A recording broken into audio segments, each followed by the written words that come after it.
Well, the new year often means new goals, new hobbies, often new jobs. For many, a chance to examine whether a career path fits their passions.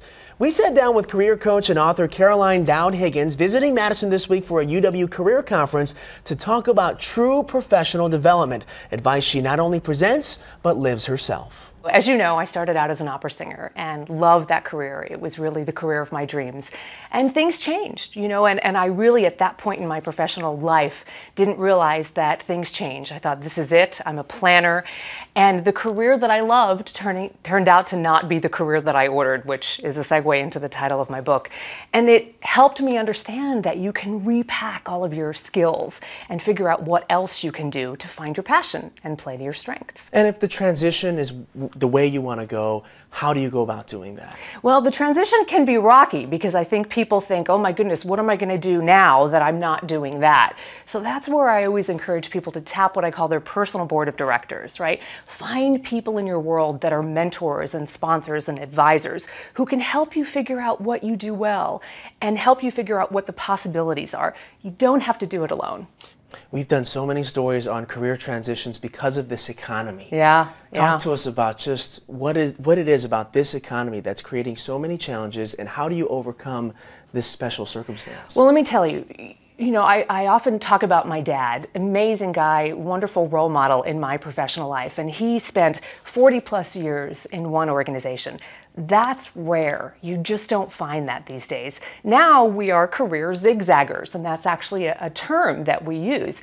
People jump around and they move to different organizations because the organizations aren't loyal to the employees the way they used to be. Again, it's just different, right? So people can reinvent themselves in different organizations. For folks who may not take the actual transitionary leap, maybe it's just about feeling good at work or finding a new challenge at your work. What do you need to do to get there? Well, I talk a lot, especially in corporate and nonprofit entities, about employee engagement. Not everybody wants to leave their organization, right? They just want to tweak and reignite or reinvigorate their passion. So employee engagement is huge, and this is a lesson to the administrators and the bosses, right? How do you engage your employees?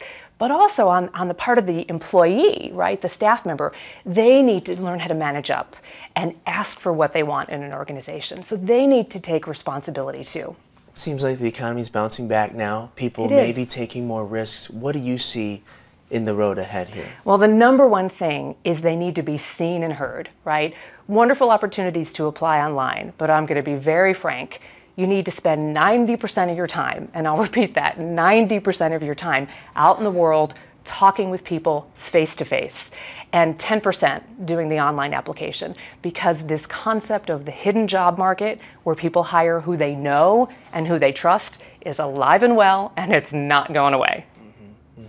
What do you see as the biggest piece of advice for people that want to make that leap? They may want to go to a different career, they may want to tweak your career, but what is the biggest piece of advice that you want people to just remember? The number one thing, people need to get quiet with themselves. And I know that sounds crazy, but they really need to spend some quiet time figuring out what do they want. I can't tell you how many students and clients and people out in the world who say to me, I don't know what I want. I don't know what I'm good at. And it's in there. You need to spend that quiet time figuring out what you want. And it's a process. I talk to so many people who let the momentum of their daily life just take them away. And everybody has the power. They need to give themselves permission to be happy and to define success on their own terms and really pursue what they want because they deserve it.